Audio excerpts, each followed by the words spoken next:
Okay, as you may know, many jobs have been cut in the airline industry, like a lot. In fact, American Airlines has lost about 30% of their workers ever since January of this year. And the main cause of this, the worldwide pandemic. It has been a whopping 9 to 10 months since the virus was first diagnosed, and 6 months ever since it's been declared a worldwide pandemic.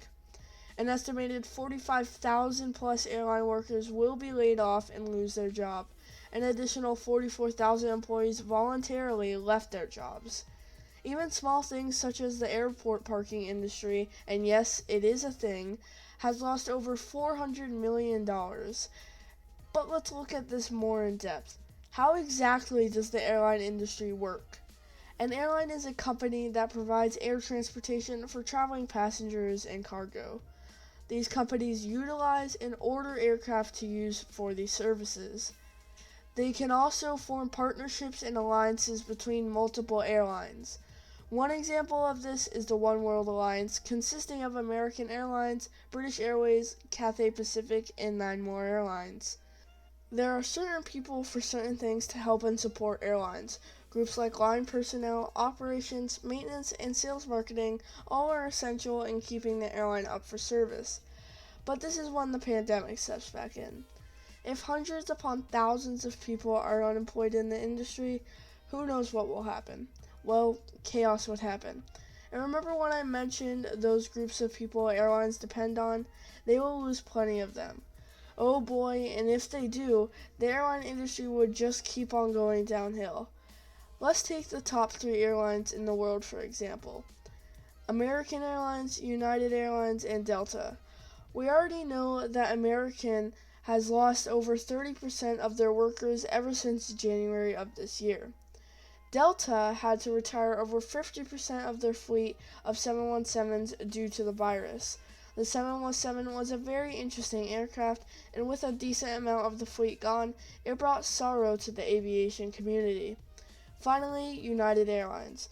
United is having to cut 13,000 or more jobs out of the 50,000 plus in the airline industry.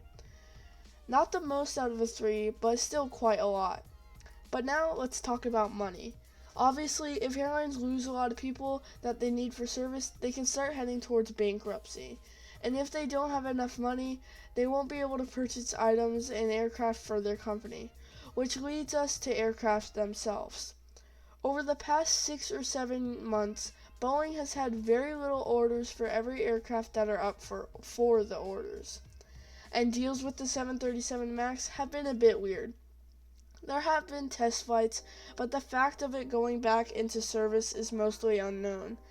There is for sure a chance that it will come back, but like I said, the fact and time of it going back is unknown. The 777X or the 777 MAX has also been postponed to 2022 for going into commercial service. There have been a total of 309 orders, all of them waiting until this aircraft can finally be released for service. Frequent users of the 777 include Emirates and Singapore Airlines, and they are some of the 9 or so airlines that put in orders for this aircraft. But in all, it comes down to survival.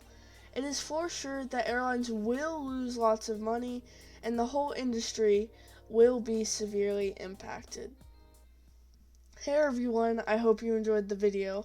I worked very hard on this video for multiple days to get the best content out for you. Please hit that like and subscribe button as we are approaching 100 subscribers as we hit 60 recently. Let me know if you want more videos like this in the comments and what else you'd like on the channel. Well, that's it, and I'll see you all next time. Bye-bye.